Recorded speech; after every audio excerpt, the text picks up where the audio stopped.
Olá, pessoal, bem-vindos e bem-vindas ao Conexões Ribeirão. Depois do primeiro turno das eleições, fazendo aqui a primeira gravação. E é com muito prazer, com muita alegria, que a gente está retomando essa nova temporada do nosso programa aqui na plataforma Tati, de rádio e TV. E veja, nós temos hoje, ou melhor, a partir de hoje, uma série de entrevistas com candidatos eleitos para a nossa Câmara Municipal aqui de Ribeirão Preto. E essa nossa primeira entrevista é com alguém que é estudante de Direito aqui na nossa USP, tem 21 anos, e tem toda uma trajetória, tem toda uma vida ligada aí ao movimento estudantil, participa, inclusive, da diretoria do Diretório Central dos Estudantes da USP. Gente, e acabou tendo cerca de 3.481 votos. A gente tem um grande prazer, uma grande alegria de estar recebendo a mais jovem vereadora da história da nossa Câmara Municipal aqui de Ribeirão Preto. Duda, bem-vinda, minha querida. Oi, professor, muito obrigado por me receber aqui. É um prazer estar aqui no Conexões Ribeirão. Eu fico muito feliz em que você tenha me dado espaço para falar também um pouco aqui sobre a minha história, para a gente ter um papo tão bom. Legal. Ô, Duda, e você, na verdade, foi a grande surpresa da eleição, acredito até para o seu próprio partido, que foi o Partido dos Trabalhadores, Então, é exatamente por isso que eu acho que a gente vai falar nessa entrevista mais sobre você mesmo, sua trajetória, e o seu projeto aí para a Câmara de Ribeirão Preto. Eu começaria, Duda, perguntando exatamente o seguinte: quem que é Duda Hidalgo? Em rápidas pinceladas. Eu sou a Duda, eu sou nascida em Ribeirão Preto mesmo. Eu acho que eu comecei a minha atuação política e a me entender politicamente quando eu entrei na faculdade. Logo que eu entrei na faculdade, assim como você disse, eu comecei a fazer parte do movimento estudantil, que é uma grande parte da minha história, mas também eu comecei a fazer parte de outras coisas. Então, foi quando eu me tornei voluntária em um cursinho popular, e depois de algum tempo eu também comecei a ir para além dos muros da universidade. Então, eu me tornei conselheira municipal da habitação, comecei a acompanhar a Comissão de Direitos Humanos da OAB, me tornei parte do movimento Creche Já. Teve todas essas lutas que eu acabei fazendo parte.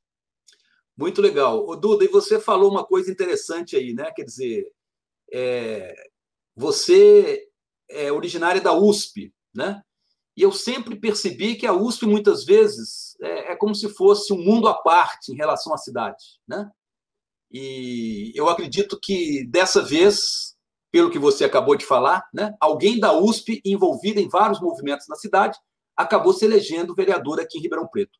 Agora, eu te perguntaria, de onde vieram seus votos? Esses 3.481 votos vieram de onde? Qual é o seu nicho? Qual é o seu público? Eu acho que o nosso maior público é majoritariamente estudantes e mulheres. A gente construiu uma campanha essencialmente feminista e uma campanha também muito voltada para a juventude. E eu acho que isso acabou rendendo resultado e sendo expressivo nas urnas. Mas, no geral, a campanha ela é muito pulverizada ao longo de toda a cidade. A gente tem votos em todas as regiões, basicamente.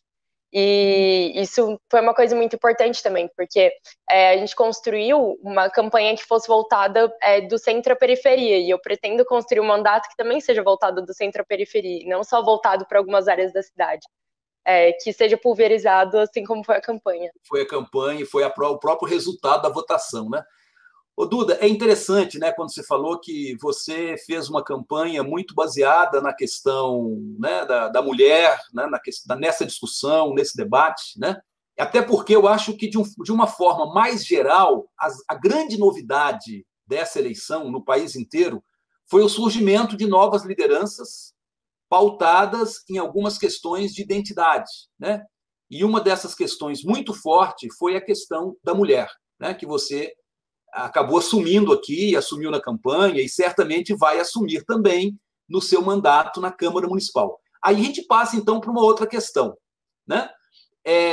Você se propõe a ser uma representante da sociedade como um todo, mas veio escudado aí numa pauta muito bem definida, muito bem divulgada na campanha, que é a pauta da defesa dos direitos da mulher, dos direitos da juventude, Enfim, O que você está pretendendo assim de imediato ao chegar na Câmara Municipal? Qual é o seu projeto mais assim urgente que você acha que você tem que abraçar, tem que propor, tem que chamar a sociedade para discutir e assim vai? Olha, é complicado, porque eu acho que a gente tem muitas questões para serem discutidas quando a gente trata desses dois temas.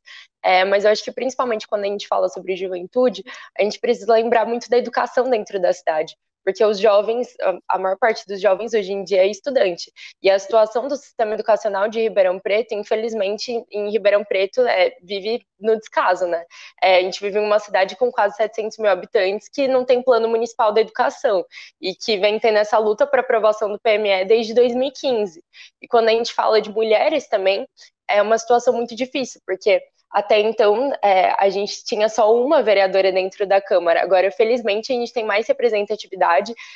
A Judete também conseguiu se eleger. E agora a gente está em 3 em uma Câmara que reduziu também o número de cadeiras. Então, a representatividade em porcentagem acaba sendo maior. E isso é uma coisa muito importante, porque o tema de mulheres, para mim, é transversal. Todas as vezes que a gente for debater alguma política pública dentro da Câmara, a gente tem que debater também como isso impacta as mulheres. Então, a gente vai debater esse tema de saúde. Então, como que está a saúde da mulher dentro do município?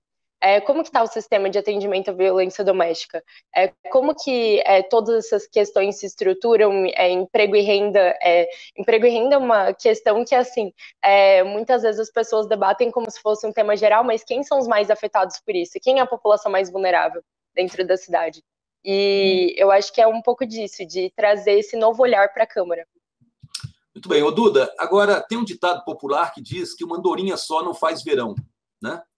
Eu já passei por essa Câmara Municipal aí há vários anos, entre 2001 e 2004, e eu senti muito na pele, às vezes, aquele sentimento de isolamento, de estar sozinho, né? E veja, o resultado da eleição aqui em Ribeirão Preto, o resultado mais geral, que espelha bem o resultado no país, é de uma Câmara conservadora, uma Câmara com pouco diálogo com a sociedade, né? E aí eu perguntaria para você, diante desse quadro, né? Se você pretende fazer aí um mandato solo ou se você pretende estabelecer ali alianças, estabelecer contatos, enfim, uma frente mais progressista, mais popular, tendo em vista, inclusive, que nós temos outros vereadores, né, que eu acredito, pela sua história, pela sua trajetória, têm uma atuação mais ou menos nesse mesmo campo seu, né, que é junto aos movimentos sociais, junto às grandes discussões aí sobre esses temas mais ligados a costumes, né? Enfim, o que você pretende na Câmara? É um mandato solo ou você vai querer estabelecer algumas alianças ali para que algumas pautas possam avançar com maior segurança? Olha, eu fico muito feliz em que essa Câmara, apesar de ser uma Câmara ainda bastante conservadora, ela é uma Câmara muito diferente da que se elegeu em 2016, não só pela questão da representatividade, mas eu acho que a gente teve uma expansão também do campo progressista dentro da Câmara. E isso favorece muito essa passagem em discussão de pautas. Eu acho que ninguém faz política sozinho, não adianta eu entrar na Câmara e ficar gritando de mim para mim mesma. E querendo ou não, eu sou uma dentre 22 votos dentro da Câmara. Então a gente precisa sim conversar com outras pessoas. E eu fico feliz que tem outras pessoas que estão no mesmo campo político que eu, e que muito provavelmente gostem das mesmas pautas que eu e estejam dispostas a entrar nas mesmas lutas. E isso é uma coisa muito importante. Eu fico feliz que essas pessoas estejam lá dentro da Câmara, inclusive algumas delas você vai entrevistar, e que a gente possa contar uns com os outros. Sozinho ninguém caminha, né? Ô, Duda, e você, né, apontou aí a grande novidade dessa eleição, que eu acho que aqui em Ribeirão Preto você é uma das representantes dessa novidade, né? Porque, na verdade, você tem análises aí políticas dizendo que o centro conservador, né, se consolidou nessas eleições, mas eu acho que a gente tem que levar em conta as grandes novidades, o que surgiu aí de esperança, de diferente, né, nessas eleições. E aí você tem, por exemplo, né, eu queria rapidamente falar sobre isso também com você, ao lado do PT, você tem o surgimento de outras lideranças, aí, por exemplo, do PSOL, do PSB aqui em Ribeirão Preto, por exemplo, né? Enfim, você tem diferenças partidárias, mas que a manifestação popular nessas eleições apontou para uma renovação muito positiva nesse sentido, né? De alguns vereadores mais identificados com essas pautas mais sociais, com essas pautas mais de debate, de discussão com a sociedade, né? Em torno desses temas aí ligados a gênero, ligados à questão de raça também, despontou muito forte agora nessas eleições, né? Você acha que é possível, junto com outros vereadores, levar essas discussões mais temáticas para o plenário, para a tribuna da Câmara também? Porque, na verdade, a Câmara, claro, vai aprovar projetos, vai fiscalizar o prefeito, etc. Mas, por outro lado, é uma tribuna de debate. Ali você tem uma retumbância muito grande do que é falado ou do que não é falado, né?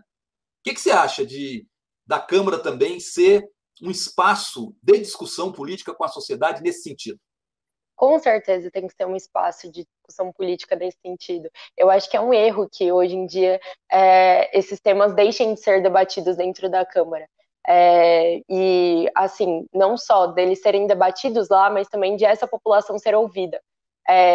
A gente criou, ao longo da candidatura, um grande movimento de pertencimento à cidade. A gente se dividiu em diversos grupos de trabalho, cada um deles voltados para pensar uma das áreas da cidade. Então, pensar saúde, educação, mulheres, e fazer com que as pessoas entendessem que a gente tem, sim, controle sobre o que acontece dentro da cidade, que a gente pode mudar a nossa própria realidade. E eu acho que vem disso também. A gente tem uma Câmara que pouco ouve hoje em dia. E eu espero que ouça muito mais. Tá bom. Ô, Duda, nosso tempo já está terminando por aqui, né? Foi muito legal a nossa conversa, essa entrevista. Quero te agradecer muito a disponibilidade, o interesse de vir conversar conosco e se apresentar, né? É uma das novas vereadoras aí nessa próxima legislatura aí, que começa o ano que vem. Eu acho que está todo mundo aí muito curioso, muito assim, querendo saber quem que é Duda, né? E você se apresentou muito bem, eu acho que você deu aquelas informações que o nosso público aqui, telespectador e ouvinte da plataforma Tati e do nosso programa Conexões, esperava ouvir de você, tá? Eu que agradeço, professor. Muito, muito obrigada pela oportunidade. Saiba que eu estou sempre à disposição. Ok. A gente vai estar com você aqui de outras vezes, com certeza, né? Já para estar discutindo questões lá da Câmara, projetos de lei, etc. Tá? Assim eu espero. Tá bom. Gente, ficamos aqui por enquanto, né? Terminamos o primeiro bloco. Daqui a pouquinho a gente volta aí com o segundo bloco do nosso Conexões Ribeirão.